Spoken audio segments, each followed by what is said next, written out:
하나님 말씀은 신약 성경 고린도전서 10장 1절부터 13절까지 말씀입니다.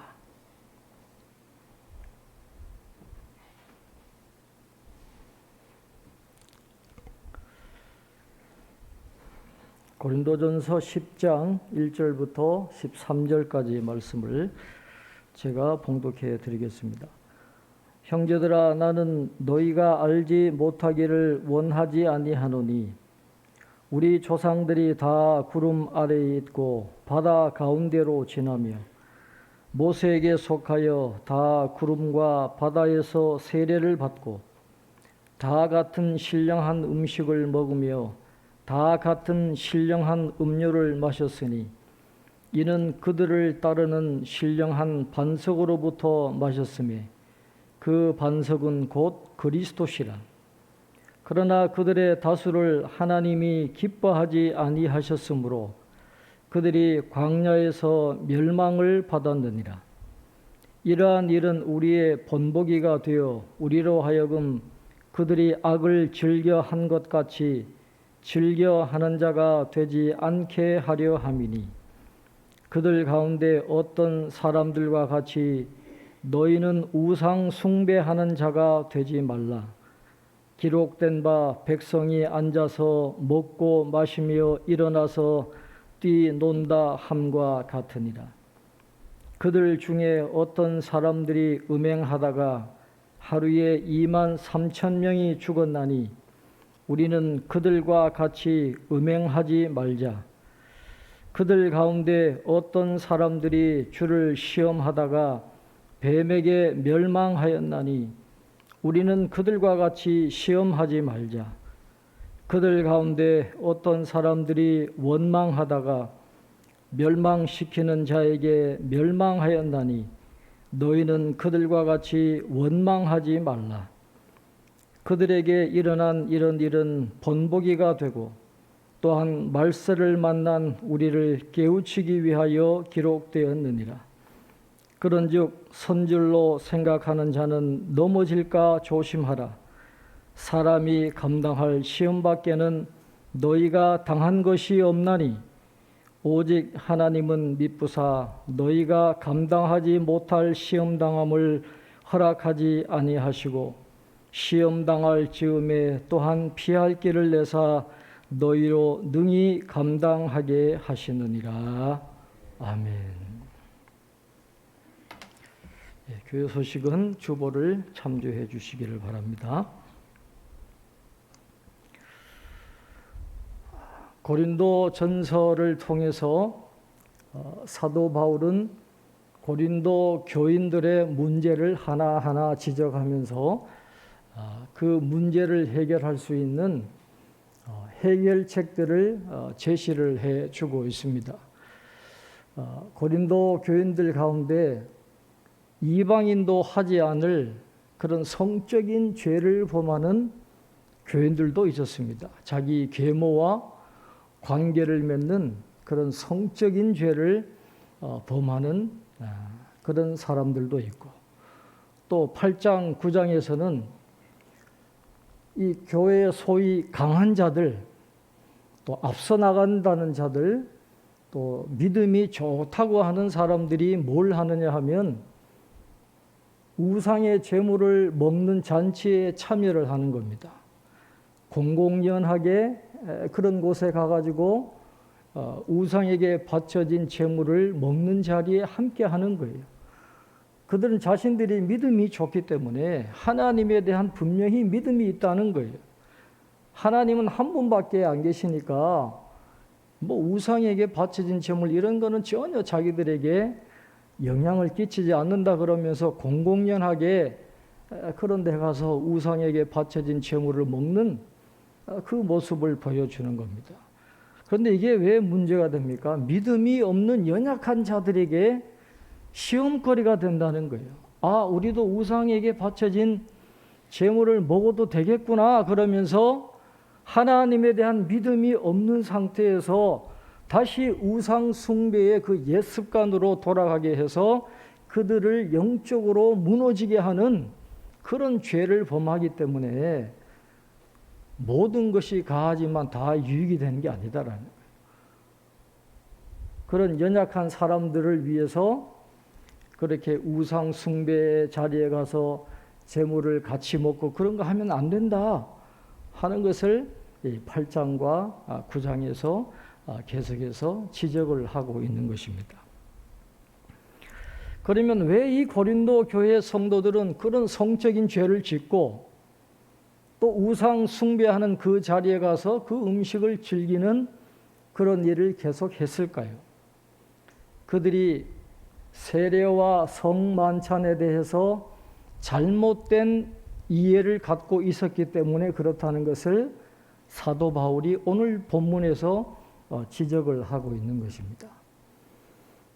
당시 고린도 교회의 성도들 가운데 세례와 성만찬에 대해서 오해하고 있는 게 뭐냐 하면 자기들이 세례를 받고 성만찬에 참여하기만 하면 그 자체로 세례와 성만찬이 어떤 마술적인 능력이 있어서 자기들의 구원을 보장해 준다.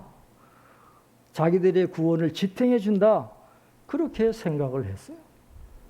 그래서 세례와 성만찬 자체가 어떤 구원의 능력이 있기 때문에 나는 영적으로 구원받아가지고 몸으로 무슨 짓을 해도 이 영적인 구원에는 전혀 영향을 끼치지 않는다. 그렇게 생각을 했기 때문에 몸으로 성적인 죄를 막 범하고 우상 숭배 자리에 가서 막 우상에게 바쳐진 제물도 먹고 그러거든요. 세례와 성만찬 자체가 마술적인 능력이 있어서 그들의 구원을 영원히 보장해 주는 게 아닌데 그들은 그렇게 잘못 알고 그런 잘못들을 범하고 있었다라고 하는 것입니다. 요즘도 여러분 그런 생각하는 분들이 가끔 있어요. 성도들 가운데 혹시 이제 부모님들이 이제 곧 돌아가실 임종을 맞이하실 때가 되면 그분이 믿음이 없어요. 그리고 본인의 입으로 예수님에 대한 믿음의 고백이 없는데도 불구하고 꼭 가서 병상세례 좀 해달라고 그렇게 간곡하게 부탁하는 분들이 있는데 그분들의 생각은 뭐냐 하면 이 세례 자체가 뭔가 구원의 능력이 있는 줄 알아요. 그분이 예수님에 대한 믿음의 고백이 없어도 교육자가 가서 세례를 베풀기만 하면 그 세례를 통해서 우리 아버님이 우리 어머님이 구원받을 수 있다라는 그런 생각을 하기 때문에 병상세례 좀 해주세요. 그렇게 이야기하는데 세례와 성만찬 자체는 그런 능력이 없습니다. 그런 마술적인 능력이 없어요. 사도 바울은 오늘 본문에서 그것을 출애굽의 예를 들면서 잘 설명을 해주고 있습니다. 오늘 본문 뒤에 나오는 고린도전서 10장 19절로 22절에 보면 우상이라고 하는 것은 그냥 목석에 불과한 건 맞아요. 목석에 불과하지만 뭐가 문제냐 하면 그 뒤에 귀신들이 역사하는 게 문제다라는 거예요. 그 우상에게 바쳐진 제물을 먹는 그 식탁에 가게 되면 귀신과 교제하는 것과 똑같기 때문에 아무리 구원받은 성도라 할지라도 넘어질 가능성이 있다라는 거예요.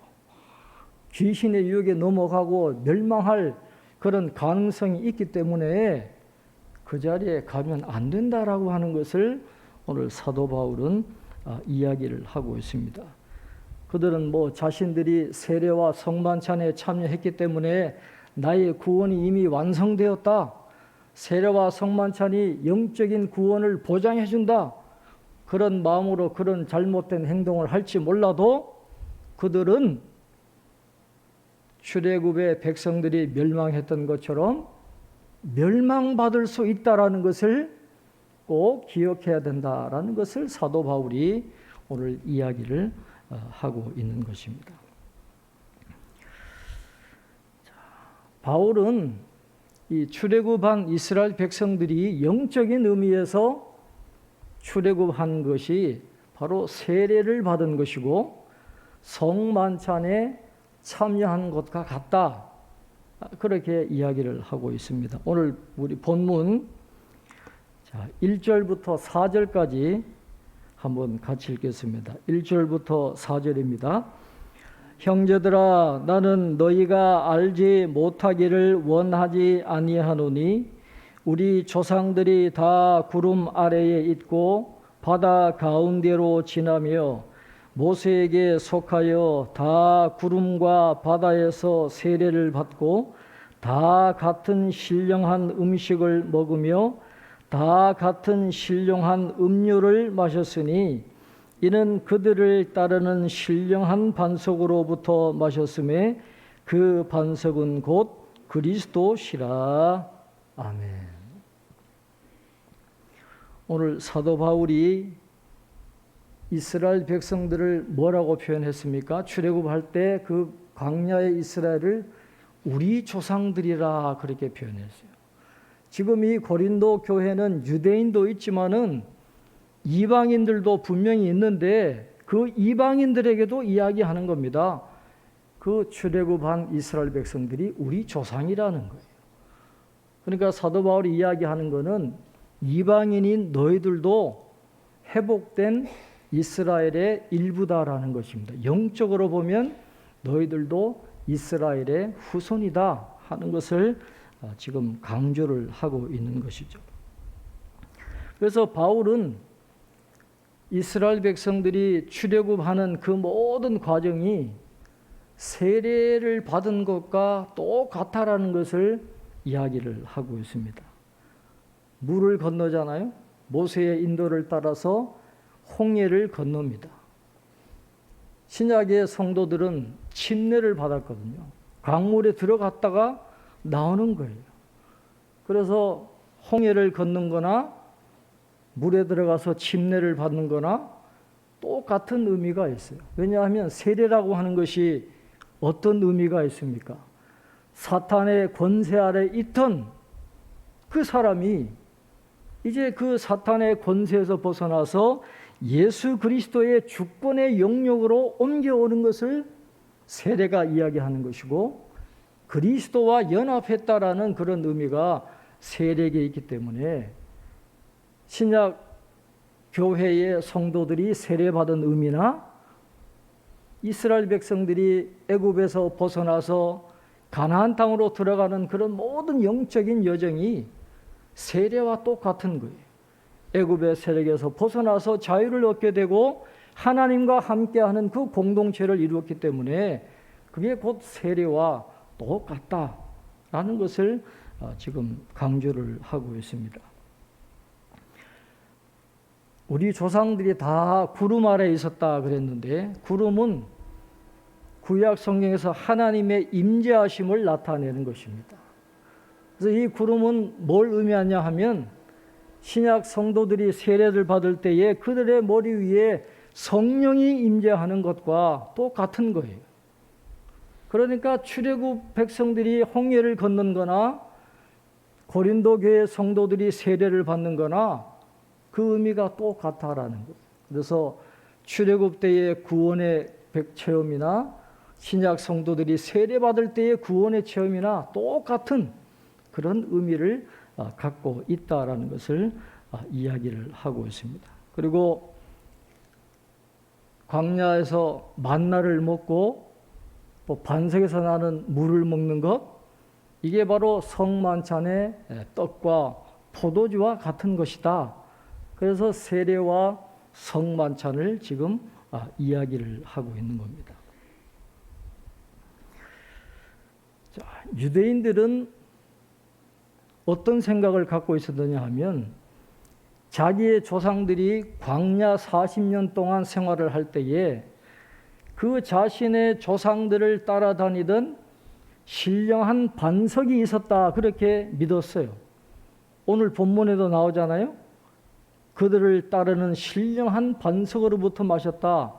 신령한 반석이 이스라엘 백성들을 광야 생활하는 내내 따라다닌 것으로 유대인들은 그렇게 믿고 있었습니다. 그래서 유대인들은 그 신령한 반석을 어떨 때는 하나님의 지혜라고 표현하기도 하고 하나님의 말씀이라고도 표현을 했는데, 사도 바울은 그 생각을 받아들여서 바로 그 신령한 반석이 누구냐? 예수 그리스도라는 거예요. 예수 그리스도. 그래서 그들이 먹었던 만나라든지 반석에서 나오는 모든 물이라든지 그건 모두 누구로부터 오는 것이냐? 예수 그리스도로부터 온 것이다 라는 것을 이야기를 하고 있는 것입니다. 그래서 오늘 본문에서 사도 바울이 강조하는 것은 출애굽 시대에 하나님의 백성이 구원받은 것은 누구를 통해서냐? 예수 그리스도를 통해서 구원받았다라는 거예요. 신약 시대에 바울 시대의 고린도 교회 성도들도 누구를 통해서 구원을 받았느냐? 예수 그리스도를 통해서 구원받았다라는 거예요. 예수님을 통해서 구원받은 것은 똑같은데, 그러면 출애굽의 그 이스라엘 백성들이 하나님으로부터 얼마나 많은 은혜를 받았습니까? 그러면 기쁨으로 순종하면서 감사하면서 하나님이 기뻐하시는 삶을 살아갔어야 될 텐데, 성경은 전혀 다른 이야기를 하는 것입니다. 그걸 고린도 교인들에게 알려주기를 사도 바울이 원하는 겁니다. 그렇게 은혜 받은 출애굽 1세대들이 어떻게 됐냐라는 것이죠. 자, 5절 6절 한번 같이 읽겠습니다. 5절 6절입니다. 그러나 그들의 다수를 하나님이 기뻐하지 아니하셨으므로 그들이 광야에서 멸망을 받았느니라. 이러한 일은 우리의 본보기가 되어 우리로 하여금 그들이 악을 즐겨한 것 같이 즐겨하는 자가 되지 않게 하려 함이니. 아멘. 출애굽 1세대들은 똑같이 예수님으로 은혜로 구원받았어요. 그런데 어떻게 됐다 그랬습니까? 하나님이 그들을 기뻐하지 않았어요. 여호수아와 갈렙을 제외하고는 광야에서 다 죽음을 당했다는 거예요. 그러한 일을 우리의 본보기가 되게 하셨다. 사도 바울이 그렇게 이야기합니다. 본보기라고 하는 말은, 여러분 법관들이 재판을 할 때에 그 판결문을 낼 때 어떻게 하죠? 판례를 참고하잖아요. 과거에 똑같은 사건이 있을 때, 이런 비슷한 사건이 있었을 때 그 재판관들이 어떤 결론을 내렸느냐 하는 그 판례를 연구하는 것과 똑같은 거예요. 판례라는 그런 뜻이에요. 모형이다라는 것입니다. 신약 시대의 성도들이 어떻게 살아가야 하는가 하는 것을 하나님은 이미 구약 시대의 모형으로 이미 제시해 놓은 것을 잘 보라는 거예요. 똑같이 예수님의 은혜를 입고 구원받아서 출애굽한 그 백성들이 광야에서 다 죽었다라는 거예요. 너희들도 그럴 가능성이 있다는 거예요. 하나님이 다 기뻐하는 게 아니라 여호수아와 갈렙의 모든 사람이 다 죽었던 것처럼 고린도 교회 성도들 너희들도 그럴 가능성이 있다라는 것을 지금 사도 바울이 경고를 하고 있는 것입니다. 세례와 성만찬 자체가 너희들의 구원을 보장해 주는 게 아니다라는 거예요. 세례와 성만찬에 참여했다 할지라도 출애굽 백성들 같이 악을 즐겨하는 것처럼 너희들이 악을 즐겨한다면 너희들도 똑같이 멸망받을 수 있다. 그걸 기억하라. 사도 바울이 지금 이야기를 하는 것입니다. 그러면서 출애굽 백성같이 되지 않기 위해서 너희들이 어떻게 해야 될 것인가 하는 것을 이야기를 합니다. 이스라엘 백성들이 어떤 악을 즐겨했을까요? 자, 7절부터 10절 우리 한번 같이 읽겠습니다. 7절부터 10절입니다. 그들 가운데 어떤 사람들과 같이 너희는 우상 숭배하는 자가 되지 말라. 기록된 바 백성이 앉아서 먹고 마시며 일어나서 뛰논다 함과 같으니라. 그들 중에 어떤 사람들이 음행하다가 하루에 2만 3천 명이 죽었나니 우리는 그들과 같이 음행하지 말자.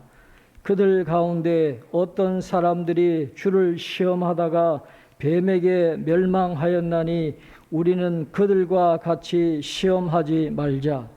그들 가운데 어떤 사람들이 원망하다가 멸망시키는 자에게 멸망하였나니 너희는 그들과 같이 원망하지 말라. 출애굽 1세대들이 했던 것처럼 우상 숭배하지 말라 그랬어요. 이게 출애굽기에 나오는 금송아지 사건이잖아요. 금송아지를 만들어 놓고 이것이 우리의 하나님이다 그러고 먹고 마시고 놀고 그걸 이야기하면서 우상 숭배하지 말라는 거예요. 너희들도 똑같이 우상의 잔치에 이스트미아 제전에 참여하고 성창들이 있는 그 우상의 제물을 먹는 잔치에 참여하지 말라는 거예요. 우상 숭배에 빠질 위험이 있다는 거예요. 우상 숭배하는 자가 되지 말라. 지금 미국의 목회자들에게 문답을 했어요. 지금 미국의 교인들이 숭배하는 가장 큰 우상이 무엇이라고 생각합니까?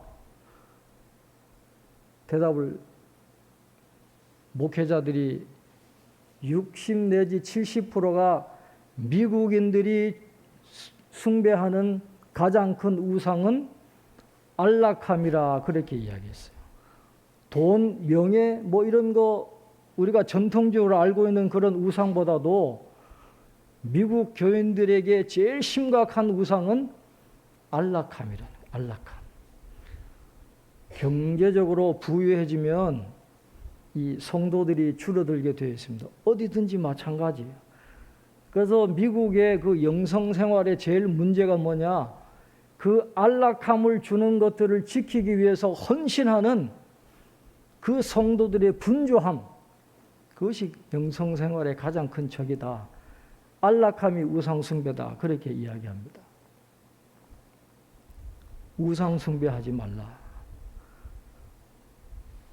그 다음에는 음행하지 말라 그랬거든요. 이건 시딤에서 모압 여인들과 음행한 사건을 이야기하는 거예요. 당시에 고린도에는 수많은 성창들이 있고 수많은 거리에 창녀들이 있어가지고 이 음행에 빠지는 유혹이 굉장히 많았습니다. 그러니까 성도들도 그 자리에 있다 보면 음행에 빠질 위험이 있는 거예요. 그런데도 그런데 가가지고 그 위험을 자초하는 그 어리석은 교인들에게 이야기하는 거예요. 출애굽 1세대가 그러다가 망했다라는 거예요. 그러니까 그런 것 아예 시도도 하지 말고 근처에도 가지 말라. 음행하지 말라. 그 다음에 민수기 21장에 보면 불뱀이 나오잖아요. 왜 우리를 이 광야로 이끌어냈느냐? 왜 이 척박한 땅으로 끌어냈느냐? 이 먹는 거 만나 꼴도 보기 싫다는 거예요. 그렇게 하나님께 원망하고 시험하다가 하나님이 불뱀을 보내셔서 그들을 심판하셨잖아요. 하나님께 원망하지 마라. 하나님을 시험하지 마라. 그래야 너희들이 출애굽 1세대처럼 광야에서 멸망하지 않을 수 있다 하는 그런 경고의 말씀을 오늘 사도 바울이 하고 있는 것입니다. 오늘 11절에 보면 그들에게 일어난 이런 일은 본보기가 되고 또한 말세를 만난 우리를 깨우치기 위하여 기록되었느니라 그랬어요. 여러분, 말세를 만난 우리를 위해서. 이 고린도 교회 교인들 이야기하잖아요. 이미 그때가 말세라고 생각을 했어요. 그렇다고 하면 지금 우리야말로 더 말세에 가까워졌잖아요. 그러니까 오늘 이 말씀은 고린도 교인들에게 뿐만 아니라 오늘 이 시대를 살아가고 있는 모든 성도들에게 본보기로 주신 말씀이에요. 그래서 우리가 이것을 잘 새겨 들어야 되는 것이죠. 그래서 이러한 상황들을 이야기하면서 마지막으로 고린도 교인들에게 사도 바울이 권면하는 것이 12절, 13절입니다. 우리 12절, 13절 우리 한번 같이 읽겠습니다. 그런즉 선줄로 생각하는 자는 넘어질까 조심하라. 사람이 감당할 시험 밖에는 너희가 당한 것이 없나니 오직 하나님은 미쁘사 너희가 감당하지 못할 시험당함을 허락하지 아니하시고 시험당할 즈음에 또한 피할 길을 내사 너희로 능히 감당하게 하시느니라. 아멘.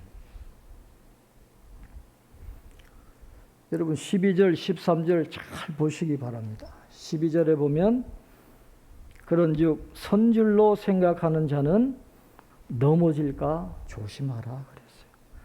마치 세례와 성만찬이 어떤 마술적인 능력이 있어서 그들의 구원을 보장해준다, 지탱해준다라고 생각을 하고 육체로는 무슨 일을 해도 괜찮다라고 생각했던 그 사람들은, 선줄로 생각하는 사람들은 넘어질까 조심하라 그랬어요. 세례와 성만찬이 구원을 보장해 주는 게 아니다라는 것이죠. 너희들도 출애굽 1세대처럼 하나님 앞에 징벌을 받고 멸망당할 수 있다는 걸 기억하라. 이렇게 이야기합니다. 마틴 루터도 세례와 성만찬에 대해서 이렇게 이야기했습니다. 세례와 성만찬은 그리스도에 대한 믿음으로만 효과가 있는 것입니다. 믿음과 순종이 없으면 그것들은 무효고 도리어 하나님의 징벌만을 초래할 것입니다. 그렇게 이야기했어요. 그러니까 구원받은 사람이 12절이 이야기하는 것은 구원받은 성도들이 구원을 잃어버릴 수도 있다라는 그런 교리를 지금 이야기하는 겁니다. 그런데 13절은 반대되는 이야기를 해요. 12절에서는 구원받은 자들이 구원을 잃어버릴 수도 있다라고 이야기하지만은 13절에 보면 켈빈이 이야기했던 5대 교리 중에 하나가 성도의 견인이거든요. 성도의 견인. 한번 구원한 백성은 하나님이 끝까지 지켜주시고 구원해 주신다. 이게 성도의 견인인데 오늘 13절은 성도의 견인을 이야기합니다. 아무리 시험이 오고 유혹이 와도 하나님은 그 시험을 이길 수 있도록 피할 길을 열어주셔서 성도가 멸망하지 않고 끝까지 구원의 완성에 이르도록 하나님이 지켜주신다. 13절은 그걸 이야기하는 거예요. 이 13절이 우리 최현승 권사님 돌아가시기 전에 병원에서 이 말씀을 붙들려고 이 말씀이 어디 거냐? 어디에 있느냐? 물어봤던 그 말씀인데 이게 성도의 견인을 이야기해요. 하나님이 구원을 끝까지 지켜주신다. 자, 그렇다면 여러분 이 12절, 13절을 우리가 어떻게 해석을 해야 되겠어요? 하나는 구원을 잃어버릴 수도 있다 그러고 13절은 구원을 끝까지 하나님이 지켜주신다 그러고 이 서로 긴장 관계에 있는 이 대척 관계에 있는 이 12절과 13절을 우리가 어떻게 해석을 해야 될까요? 건전한 신앙은 이 두 가지 중에 한 가지를 약화시키거나 배제하는 게 아닙니다. 이 두 가지를 같이 끌어안고 통일되는 교훈을 이끌어내야 되는 것입니다. 이 12절과 13절을 우리가 읽으면서 우리는 어떤 자세를 가져야 되느냐 하면 너무 내가 구원받았나 못 받았나 그것 갖고 의심하지 말라는 거예요. 13절 말씀을 붙들라는 겁니다. 성도의 견인이라는 이 교리를 통해서 구원의 확실함, 그 안정감을 즐기라는 거예요. 그 확실함 가운데 평안함을 누리라는 겁니다. 그러나 그 안정감이 너무 지나쳐가지고 방종으로 넘어가지 않도록 늘 자신을 성찰하면서 구원을 두려움과 떨림으로 이루어가는 그런 삶을 살아가야 된다라는 것을 오늘 말씀은 우리에게 가르쳐 주고 있습니다. 그래서 이 두 가지를 같이 끌어안고 가야 돼요. 반성할 수 있는 동물은 인간밖에 없다 그러잖아요. 우리는 반성하고 성찰할 수 있는 능력이 있습니다. 그래서 하나님 앞에서 늘 회개하고 다시 새롭게 결단하고 새롭게 출발하면서 우리의 구원을 두렵고 떨리는 마음으로 이루어 가야 되는 것이, 그게 믿음의 길이고 거룩의 길이고 십자가의 길이에요. 여러분, 큐티인 보시면 꾸준하게 반복되는 하나의 주제가 있잖아요. 다 되었다 함이 없는 인생이라 그랬어요. 여러분, 이 땅에서 구원의 완성은 이룰 수 없어요. 구원은 과정입니다. 저 하나님의 나라에서 완성되는 거기 때문에 우린 끊임없이 넘어집니다. 끊임없이 타락하고 끊임없이 잘못하고 말씀대로 살지 못하지만, 그러나 그럼에도 불구하고 하나님 앞에서 말씀을 가지고 성찰하면서 기도하면서 조금씩 성화의 진보를 이루어 나가면서 하나님의 백성답게 성장하는 것이 우리의 믿음의 길인 것이죠. 그래서 오늘 사도 바울이 이 고린도 교회 문제를 보면서 마지막으로 권면했던 이 12절과 13절 말씀을 우리가 꼭 기억하면서, 우리의 구원은 확실해요. 그러나 확실한 것 가지고 또 방종으로 빠지지 말고 늘 이 긴장관계 속에서 두려움과 떨림으로 우리의 구원을 이루어 나가는, 하나님이 원하시는 그 성화의 삶을 끊임없이 이루어 나가는 저와 여러분 되시기를 주님의 이름으로 축원합니다. 기도하겠습니다.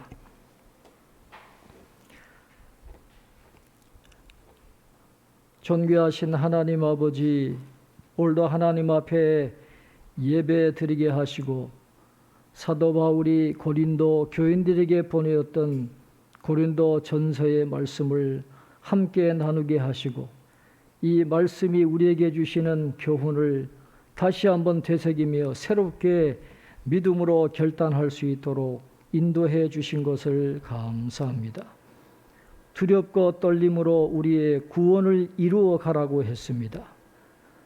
구원의 확신이 있는 것은 좋으나 또 그 확신이 너무 지나쳐서 방종함으로 빠지지 않도록 고린도 교인들이 빠졌던 그 잘못된 악에 빠지지 않도록 저희들을 인도해 주셔서 우상 숭배하지 않게 하시고 하나님을 시험하거나 불평하거나 원망하지 않도록 주님 도와주시옵소서. 그래서 끝까지 성화의 삶을 살고 우리의 삶으로 우리의 믿음을 증명해 나갈 수 있는 성숙한 신앙인의 삶이 되도록 우리 모두에게 은혜를 베풀어 주시옵소서.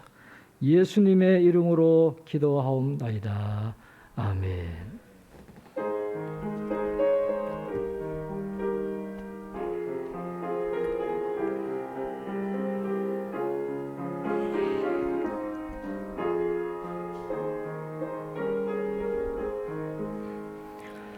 너 시험을 당해 죄 짓지 말고 너 용기를 다해 곧 물리치라. 너 시험을 이겨 새 힘을 얻고 주 예수를 믿어 늘 승리하라. 우리 구주의 힘과 그의 위로를 빌라. 주님 내 편에 서서 항상 도우시리. 내 친구를 삼가 잘 선택하고 너 언행을 삼가 늘 조심하라. 너 열심을 다해 늘 충성하고 온 정성을 다해 주 봉사하라. 우리 구주의 힘과 그의 위로를 빌라. 주님 내 편에 서서 항상 도우시리. 잘 이기는 자는 상 받으리니. 낙심치 말고 늘 전진하라. 내 구세주 예수 힘 주시리니. 주 예수를 믿어 늘 승리하라. 우리 구주의 힘과 그의 위로를 빌라.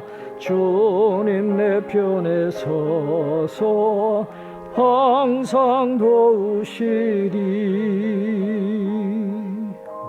응원하겠습니다.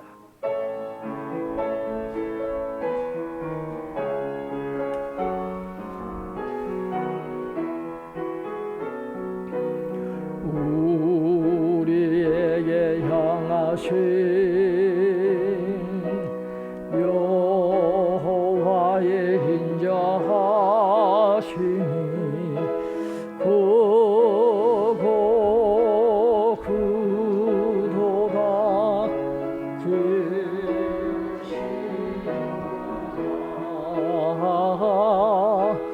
크고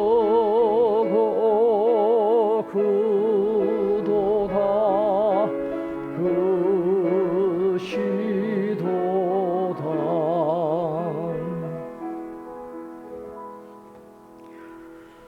사랑과 은혜가 충만하신 거룩하신 하나님 아버지, 오늘까지 저희들을 지켜주시고 인도해 주시고 보호하시고 공급하여 주신 은혜를 감사합니다. 그 하나님의 크신 사랑과 은혜를 기억하며 귀한 예물을 구별하여 봉헌하였습니다. 이 예물을 연락하여 주시고 이 예물이 쓰여지는 곳마다 하나님의 나라가 확장되게 하시고 드린 손길들마다 하나님이 은혜를 부어주셔서 저들의 필요를 채워주시고 장래를 인도하여 주옵소서. 혼란 가운데서도 하나님을 피난처로 삼을 때에 피할 길을 열어주시고 때를 따라 좋은 곳으로 채워주시고 예기치 못했던 기쁨을 누리게 하시는 하나님의 은혜를 경험하는 귀한 믿음의 가정들이 되게 하여 주옵소서. 하나님, 우리 가정들마다 영적으로 강건하기를 원합니다. 사탄이 틈타지 못하도록 천군 천사로 호위하여 주셔서